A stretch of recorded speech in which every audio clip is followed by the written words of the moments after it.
slowly and surely, Goa will be, dying of suffocation of lack of water. I was comment before that if I become chief minister, I will be afternoon sleep compulsory. And the Lok Sabha polls are important for Goa. Yes. Why are they important for Goa? Because the Goa government, yes, which claims to be part of this double engine Sarkar, yeah, follows the central government blindly.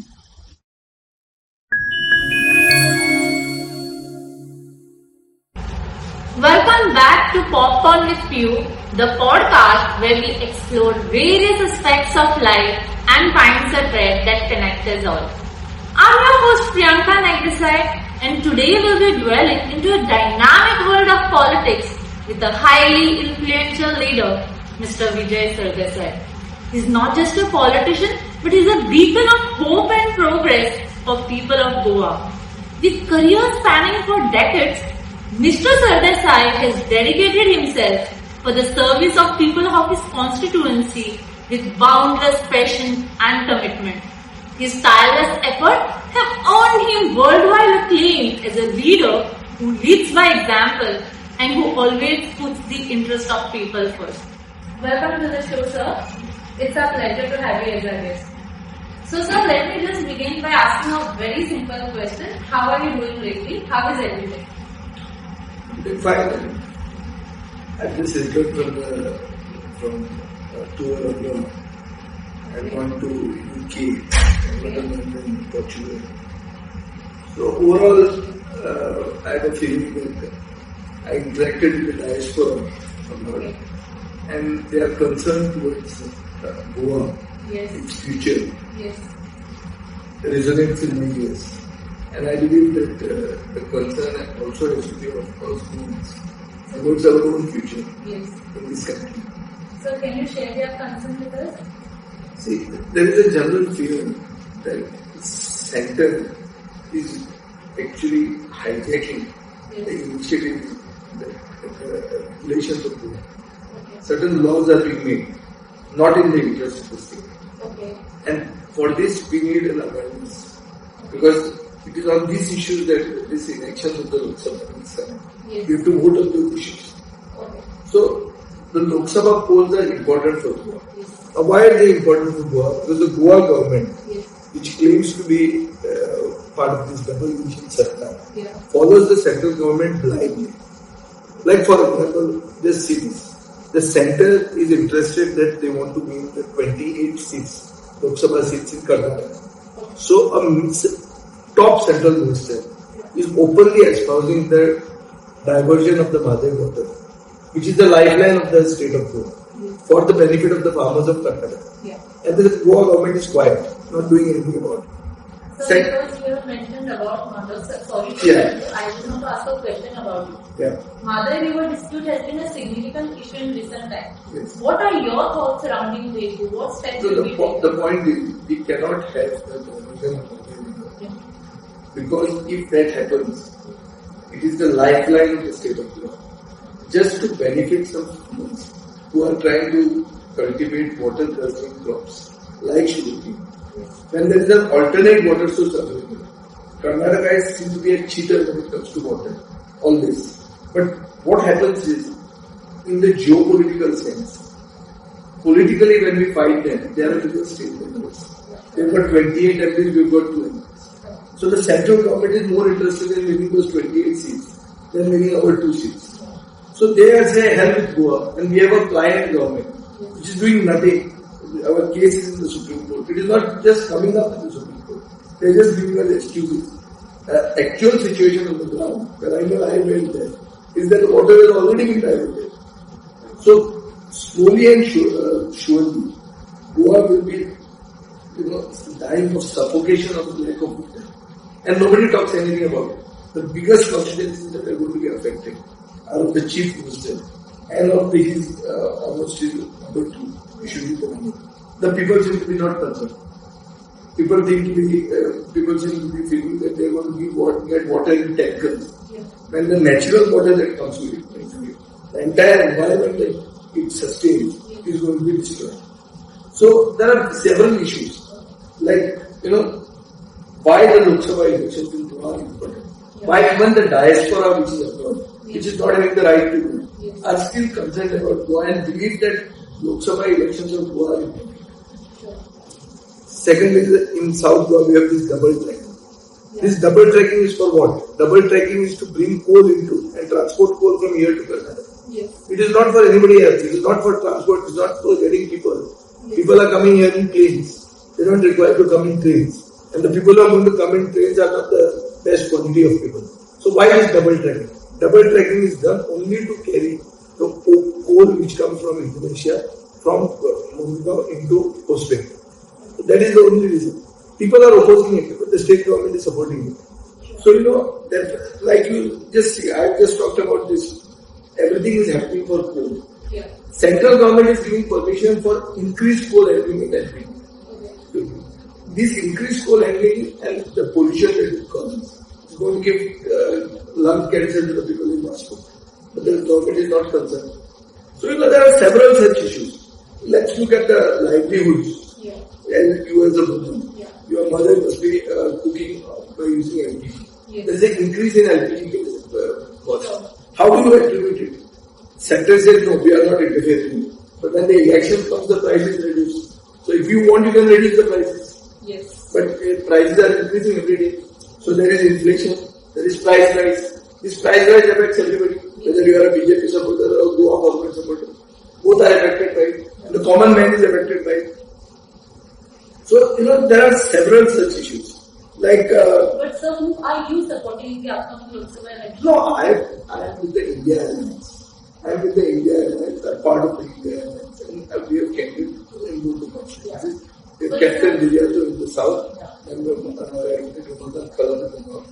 And I am with them. When you give interview with, if I am not wrong, with RDX, you said that if India Alliance comes up with a candidate whom you are not in favor, then you will not support. Yeah, but they've come with a candidate whom I am in favor. Okay. So there is no issue. Is there a specific reason why you are supporting him? I am supporting him because he is an activist. He is an activist who has been a fighter, who fought for the country, now is fighting for the state and its people and its aggrieved people. So there are several things. Even senior citizens are not given a free room. Even their train concession that was there has been booked by the state government is doing nothing about it. Now you see, we have religious and cultural functions. Sound pollution rules are controlled by the center. So they are shutting down sound when it comes to religious. Our Shikwa in Bangalore. And night parties are going on in the north. So there are several such issues. And I believe that these issues need to be addressed, and that is why the Lok Sabha elections are important. There are many people who have availed of Portuguese passports. They only registered their birth in Portugal. Now their Indian passports are being revoked. We raised this issue in the assembly.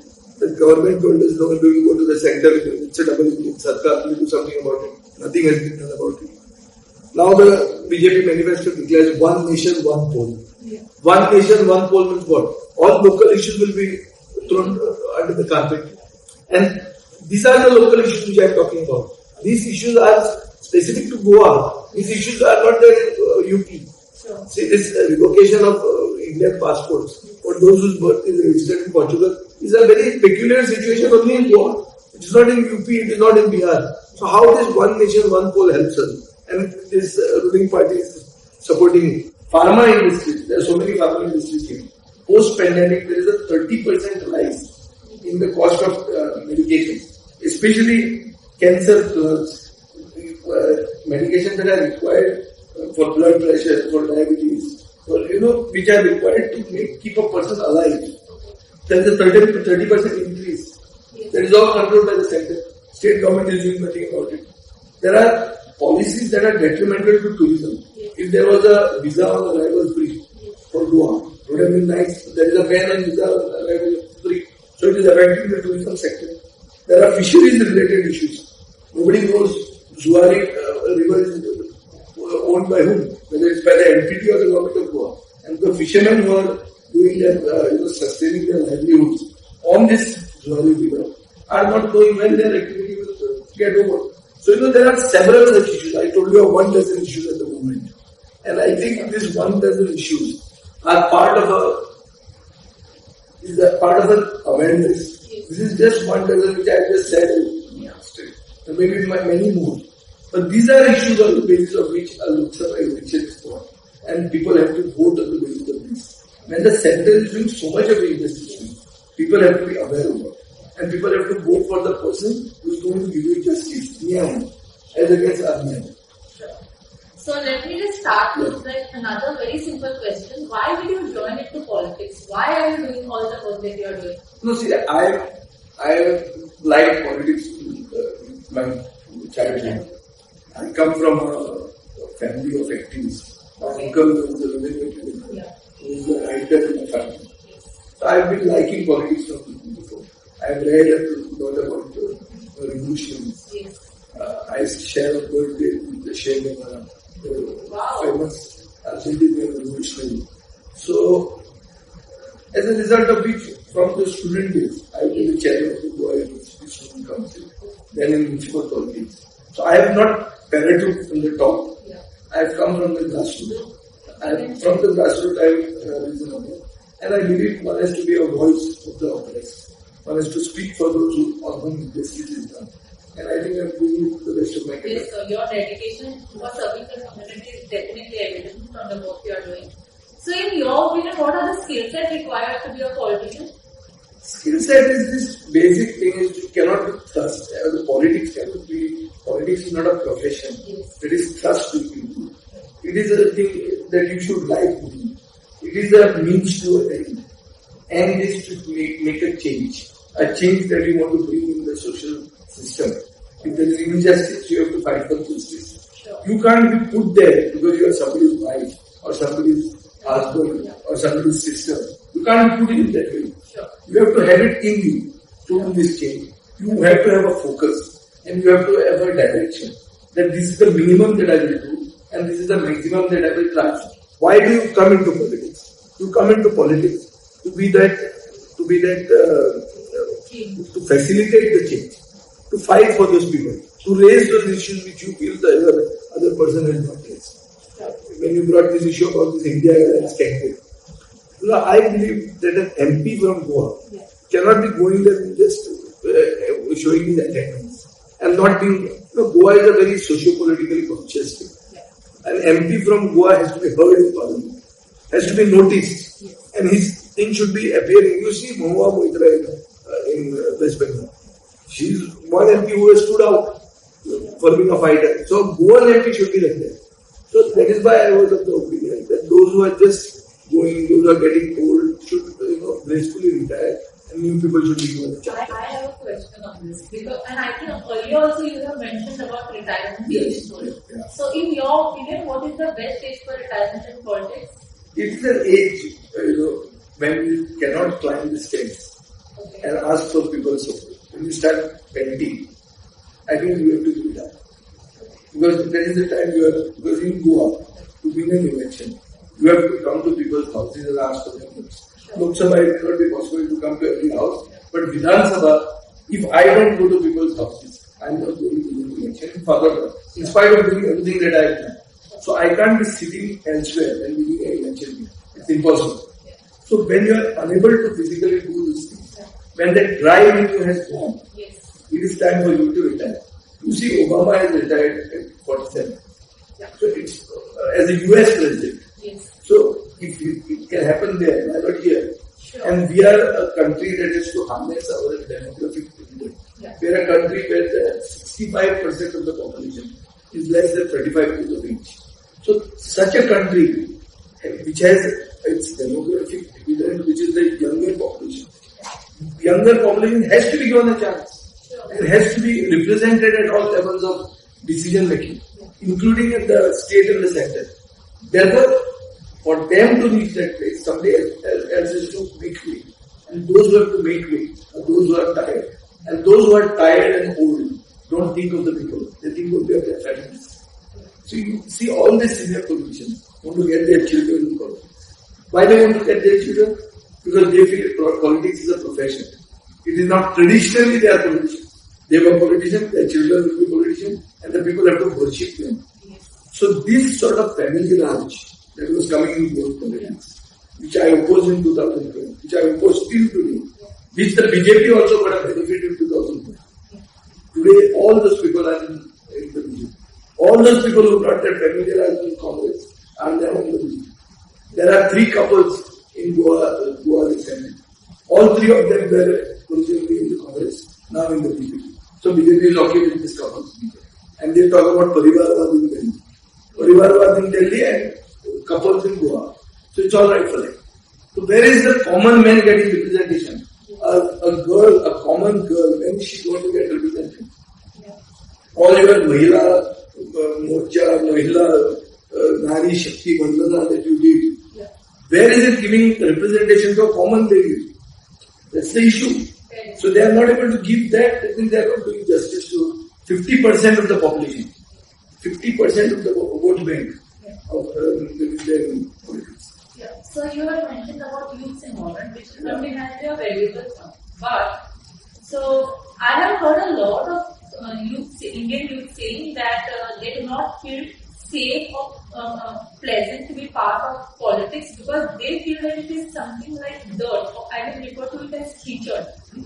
They do not like it to be involved in Indian politics. What is your take on it? See, the point is there has been awareness among citizens that every decision that the government takes affects you. Sure. So if it is dirty, you got to go in and clean it. Okay. I also believed in my time, and my generation also believed that politics is dirty business. Sure. But we entered in not to become dirty, but to clean it up. So if we could do it at an age, now I am 54 years of age, if I could do it 30 years ago, why the youth of today couldn't do it? The problem with the youth of today is this, that their conviction has diluted to convenience. They don't have conviction, their strong conviction towards issues has gone. It's more about convenience. It's about going to the next party or wearing the next Gucci shoes. That is becoming the bigger target than a principle or an exalted statute. That, I'm after this philosophy, I'm after this ideology. And today it's an ideological fight that people are fighting. See, you want peace, you want communal harmony, you want business to grow. But you are supporting parties which eventually can result in communal harmony getting disturbed, in peace getting disturbed, in business going down. So what is the use?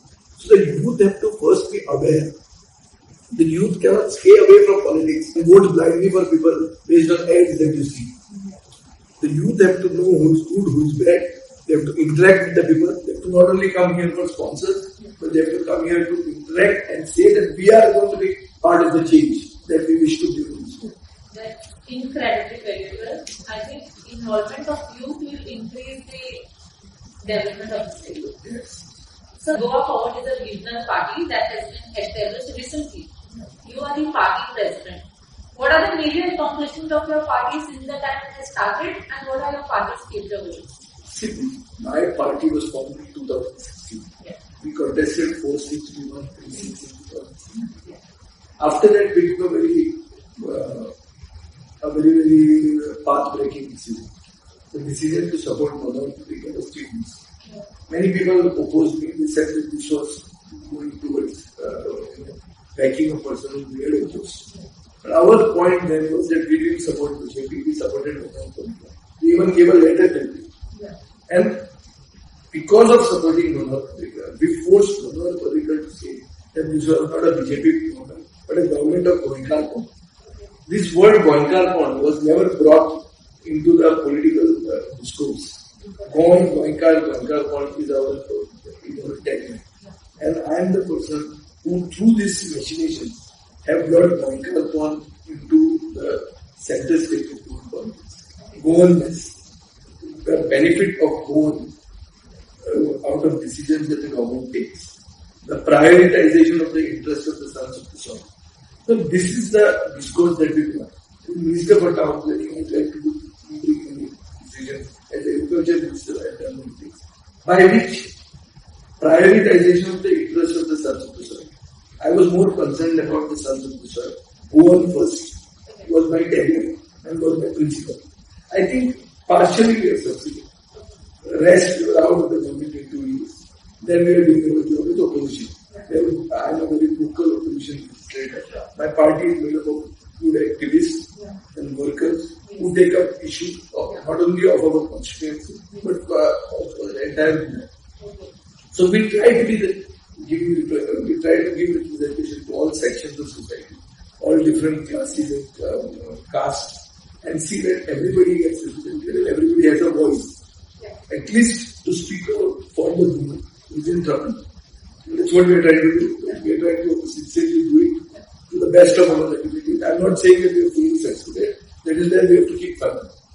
I think the progress that your party has made in such a short period of time is undeniably commendable. But what has been your biggest struggle since the time the party has started? Biggest struggle has been that Goans somehow, till date, do not espouse or endorse the regionalistic party. The Goans want to be, part of a national party. I don't understand it, but in the south of India, if you go from Tamil Nadu, Andhra Pradesh, Telangana, you see anywhere, you see a dominance of regional parties. Only Goa is either Congress or BJP. So central government does not care for a small state like Goa. We want central party. We want decisions of Goa to be taken in Delhi rather than in Goa. Unfortunately, for a very socio-politically conscious, educated state like Goa, I don't understand why its people have lost self-respect. That has been our challenge. And secondly, if we grow and if we try to grow at the cost of Congress, many of our supporters also, who espouse the secular ideology, believe that we are cutting into the Congress vote bank, creating a division, becoming vote splitters and benefiting the BJP, which we should not. And I have paid heed to this sentiment. And I have not expanded my party into Congress benches, where I could have easily done so. But anyway, at this moment, we are supporting the Congress. We are in alliance with the Congress from 2022. We are supporting the Congress and the India alliance candidates, and we are working towards it. Post this election, let us review how far we go and what we should do. But I think it's high time that good people should enter politics and good people should represent God. Okay, so just a generic question. Do you think luck, destiny or karma plays a crucial role in deciding where you end up in life? Also asking because you have mentioned your birthday, similar to? Yeah. And so because of that I'm asking, do you think it ends up? See, I don't know when I got married. I didn't check my birthday, so which I haven't done till now. So I'm not an atheist. I believe in God, but I know God is my private being. I don't flaunt it outside. So destiny, luck, relation is something which we can talk about for now. Many things happen in politics. Politics is very dynamic. It is not static. It is unpredictable. So many things can happen. You can be friends with the enemy.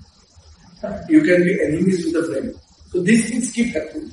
So as a result of which, you cannot say that luck and destiny doesn't play a role in politics. It plays. Like you just see Pramod Sawant. Pramod Sawant was a speaker. He is now become the chief minister. He happens to be the only BJP man in a BJP ministry. Rest all are Congress. And that his destiny and his luck is so good that I don't think it's been better for anybody in this entire history of being chief minister. So, and he's got stability. He's breaking every political party. But he was the person who I don't think ever even imagined that he would be chief minister. Or anybody else had ever imagined that he would be chief minister. But he is, and he is ruling the roost. So, therefore, luck and destiny, especially in his case, has played a big role. Perhaps, it plays a role, but I don't know the connection. What is God for you? God for me is a supernatural force which controls you. You should not get arrogant. Your arrogance of knowledge, arrogance of power. There has to be a level, and that is God. God gives you pray for something, and sometimes your prayers go through. So God to me is love. God to me is having the peace that you need within yourself and outside in society. So God is a mix of so many things. Now there are many gods, but many gods in the form of many religions. But all of those religions come to one God. And that God is about having a balance in society, balance in life, balance in your family, balance in your country, and balance in the world. The world goes today. Today we have Israel attacking Iran. So the world is completely in a state of flux. Living in dangerous times. We are living in an environment where Dubai gets flooded, which we have never seen. Dubai's airport is not working for the last 3 days. So there is global warming. There is warming within. The people's hate. Israel, which has suffered the most because of Nazi concentration camps and atrocities, is doing atrocities on other planet. So unfortunate that the world is in such a very horrible situation at the present moment. I don't know why we have this destiny that we are going through. And we in Goa are better off than the rest of the country and the rest of the world. But we should be conscious about what is happening in the rest of the world. And therefore pray to God that these things do not befall us. काही घरी लोक म्हणतात की गोयचो साहेब जे जर आसा गोंयांत आनी हांगा आमचो दामबाबा ते म्हणजे गोंयांत आमकां शाक्तिकाय दितली आनी आमकां we get peace. So therefore that is the God we have to believe. Beautiful, sir. Outside political career, what are some of your personal passions and interests that you would enjoy pursuing in your free time? I like to read. I like to watch TV. But I have a vocation which is agriculture, farming. And farming is something which gives you immense pleasure. It's something that you sow. Do you do that? I do that. I do farm. I try to make it like a center of excellence. As the agriculture minister, I espouse many things. I talked about integrated farm, which is rearing goats, rearing fish, and having organic agriculture. So I have done that in a small scale. I have done orchid cultivation. So there are many things, and basically taking it towards agro-ecotourism. So this concept of agro-ecotourism would work in Goa. I am trying to make it work in my farm. And its success or slowly, success in agriculture doesn't come overnight. It's not like a building that you build. It has to be there, it has to be taken care of. Suddenly you get a pest hit or you get a disease hit and it comes back to zero. So success in agriculture gives you a lot of pleasure, gives you a lot of feeling of happiness. And I think that can be considered a passion. Okay. Do you still get time to do that? I take time out to nice. Twice a week. Okay. But these days will be a little busy. Okay. Do you have cross-party friendship? Of course. Can you claim it? That's okay. I've got friends in all parties. Maybe one party or so I don't have friends. But I'm beginning to have friends. I've been there in politics for quite some time. So it's alright to have friends. But I am a little outspoken person. So I tend to speak, I tend to take names. But it doesn't mean that every name whom I take, I'm against that person per se. I share good rapport. And I share good rapport with people who they have been my colleagues. And in world politics, the BJP is made up of 90% congressmen. I've been at one time a congressman. So they're all our colleagues. So basically on the other side, basically sitting on this side. Basically because of principles. But we have relations with all of the parties. But do you think political difference in opinion affects your personal relationship? It should not affect. Unfortunately it does. That is because of the lack of maturity of this country. Political differences should not affect personal relationships. That should be the reason. Are you happy in that? I've heard people say that politicians are never happy. I keep myself happy. I enjoy my life and I don't mind saying what I enjoy. If I enjoy paying of whiskey, I'll say that I like it. I don't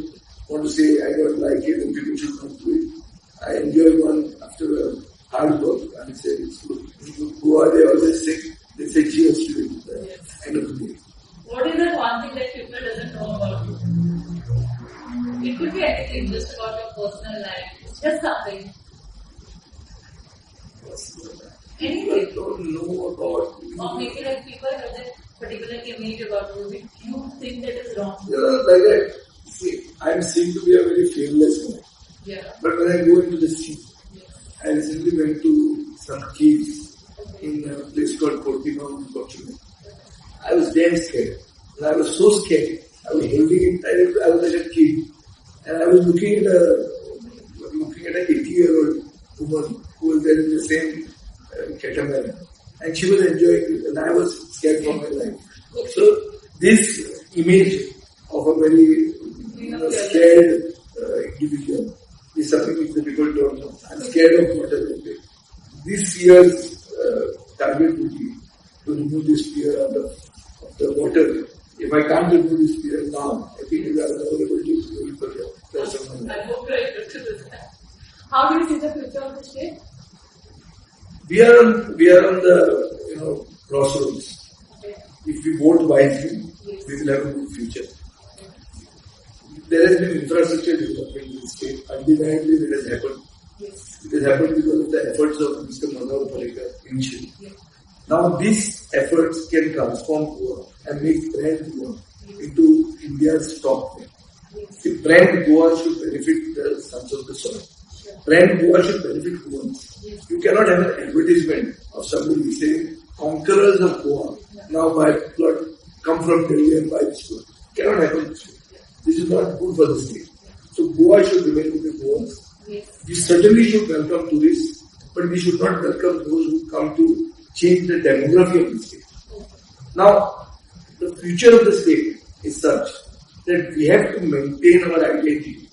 Goa's identity is different from the rest of the country. We have done an opinion poll to see that Goa does not get merged in the neighboring state of Maharashtra. So we cannot dilute our identity and make it part of India as if they are a small nail which is part of the body of India. We cannot be that. We have to maintain our identity, see that our brand goes up, and we are as welcoming and large-hearted as any Indian can be. Yes. So, what is your perspective on the electoral bond scheme introduced by the government? See, electoral bond scheme has been decided with the Supreme Court. The Supreme Court has said that it was an illegal scheme. Okay. There is nothing above the Supreme Court. Nobody can speak anything about the Supreme Court. The Honorable Prime Minister has said that the Supreme Court's decision will one day be regretted. He says that electoral bond scheme was brought to bring in transparency. Yes. Now this is a very controversial statement. How can you say that you wanted to bring in transparency and still not disclose the names of the people? Yes. Why the dates when you were there and how much money? So the thousands of crores that the parties give is sort of institutionalizing political corruption. And that the Supreme Court has said. Whatever anyone may say, nobody can discount what the Supreme Court has said. I am only repeating what the Supreme Court has said. Now, our party has also benefited from electoral votes. I am not saying that we haven't benefited. We also have got electoral votes. We got some 35 lakhs, not small amount. But we have got it, but we disclosed it. We were the only party, we and DMK in India, who disclosed from whom we got it. First of all, without anybody asking us. Because that is the way we felt, that transparency should be there. But the others did not. The biggest beneficiaries did not disclose. So electoral bond scheme was an opaque scheme. According to the Supreme Court's entire analysis of this issue. But I think it has to be held and it has to rest. And we should not repeat such other givings by which political funding does not become transparent. Sure. So, as someone, you are someone who is involved in state government.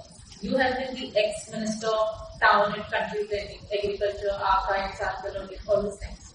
These were the portfolios that were given to you. This question is not specific only to you, but to any minister. But you might not have a specialized educational background in that particular area. But still, you guys take a decision for the betterment of the state on behalf of the entire state.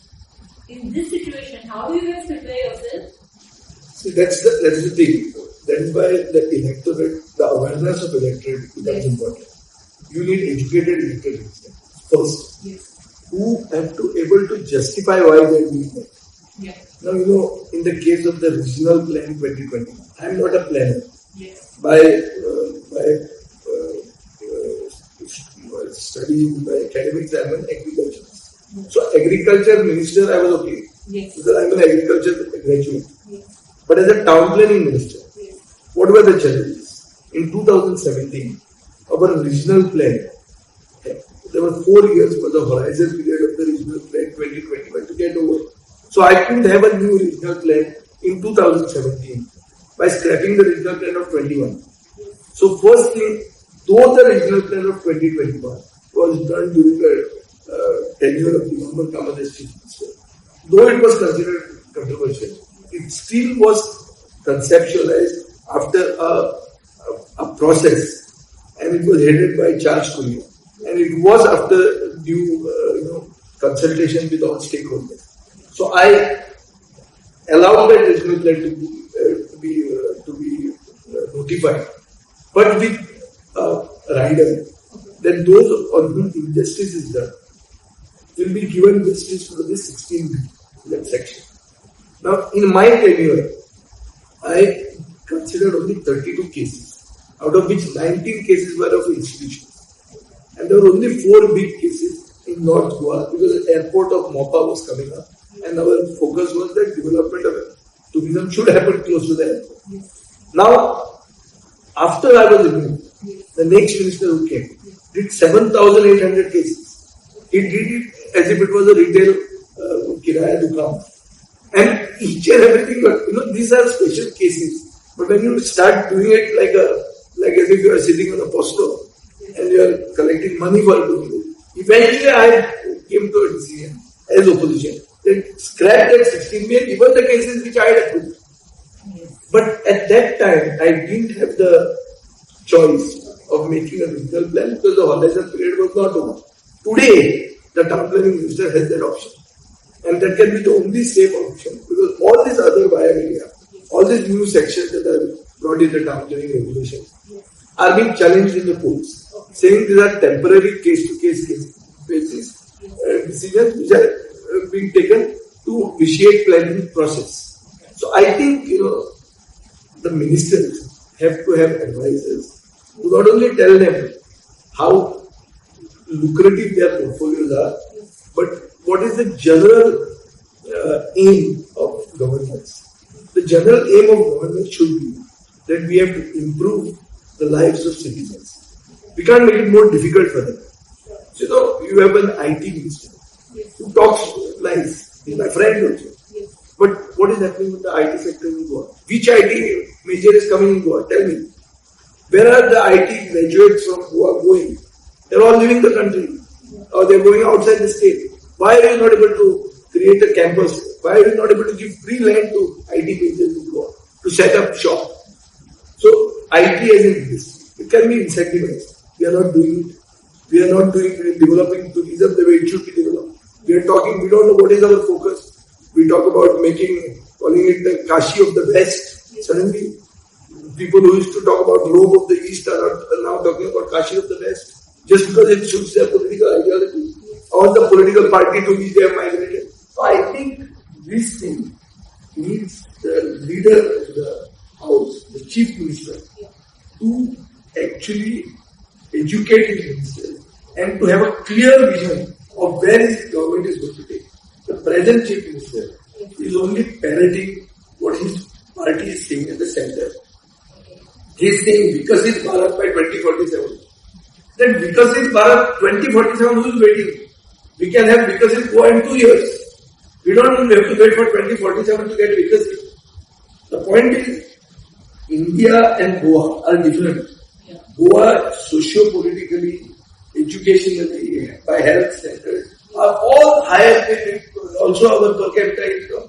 We are much better off than the rest of the country. So, our goal, Goa is small and it should be kept beautiful. And we have to make our USP. That we can't make it yet. We can't make it a Gurgaon. We cannot recreate Gurgaon in Goa. This used to be my famous catchline when I was a minister, and people in Haryana used to condemn me. But I said in front, you are welcome to come here, but you can't make a Gurgaon in Goa. Goa will have to maintain its architecture. Goa will have to maintain its character. Goa will have to maintain its demography. Goa will have to maintain its environment. You cannot come. You have to maintain our language. Our Konkani cannot be put down at the cost of Hindi. Konkani is our mother tongue. And that mother tongue has to always have its way in Goa. So that has to be the focus of government. But the leader, the chief minister, and those who actually decide on the policies should educate their ministers about it. First, then if the minister is falling short, then they have to put advisors there who can advise them. And these advisors should not be consultants coming to give them ways of making more money, but who have got Goa at their heart. There are many such advisors whom they can take from Goa itself. Many such socio-politically conscious, concerned individuals. There are people like Dr. Nandakumar Kamal, many people in Goa, people in the tourism line. They are saying these roadshows are, tourism roadshows are the biggest fountainheads of corruption. They say, don't promote Goa. Goa brand, Goa will come up on its own. It will promote itself. Please don't promote Goa. Just keep Goa clean. And the rest, there are enough advisors who will advise Goa government for free because they have Goa at their heart. So, again, how often do you get calls for favors? I keep getting calls. Politics and legislative politics, electoral politics. Yes. It's all about that. How do you do But I delegate powers. I have a very organized office. Yes. And I have delegated powers to certain people to my staff. Things which are really, which they cannot take. Those things will become good. The rest, everything, I'm available. I'm available 2 times a week for the people. Yes. And I'm easily approachable. Yes.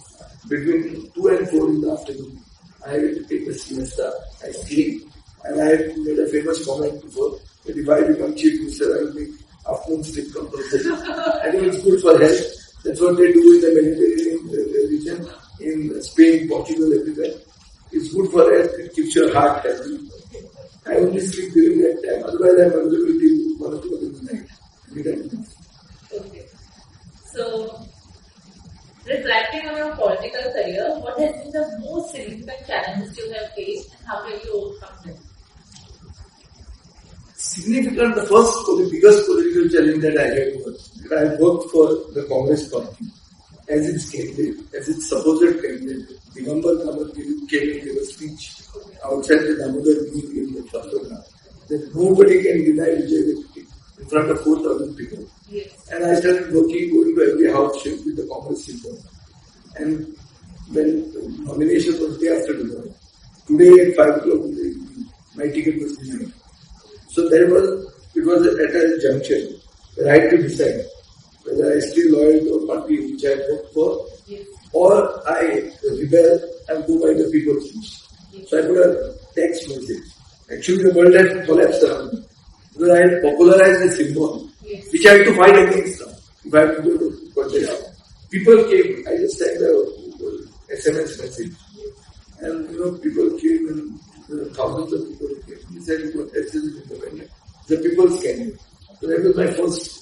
That was the biggest challenge that I faced in my electoral politics. And with people's blessings, I won this election. Then there was a BJP dream, when Manal Parigar was supported by across the religious spectrum, by both the communities, major communities. But still, people stood by me. I won that election. Subsequently, every day is a challenge. Every new challenge keeps coming up. And I fight and I swim against the current. So when you swim against the current, it's always going to be tough. So I am sort of a rebel with the cause. And therefore things are not easy for me. Every day is a challenge. Are you planning to contest to the upcoming Lok Sabha Elections? Of course, we are contesting. So we are almost towards the end. Before we wrap up, is there a message you would like to give to the youth of the country or even to all our Goan viewers? No, the youth and the basic Goan viewers. I expect Goan citizens look at ads, don't believe in newspapers. I have been part of this podcast because you are not been sent by somebody. Sure. Today's media is that there is a lack of there is a trust deficit on the media. Sure. The media does not report in an unbiased manner. So people should find out rather than just read and go into what is fed into them. And people should know what is going to be good for them. We have to save democracy first. If we cannot save democracy, we will not even have to take a next opportunity to have a podcast. They'll tell you everything will be censored. Everything will be as per the dictates of somebody sitting at the top. So we have to save democracy, and to save democracy, you have to vote properly by due process, due thought, and vote for a person who is going to represent you and be your voice in the parliament at this stage. I think that way we can contribute our bit to saving democracy. Okay. That's a valuable message, sir. Thank you so much for joining us today and sharing your incredible insights and experiences with us. It has been an absolute pleasure talking to you. Thank you, listeners, for joining into Popcorn with Piyu. I hope you have enjoyed this deep dive into the world of well-known Goan leader, wherein we have not just spoken about his political career, but we got to know way more about his personal life as well. If you have liked what you have heard, then please don't forget to like, subscribe and share it with your fellow members. Until the next episode, this Priyanka Vijai Sardesai is signing off. Thank you.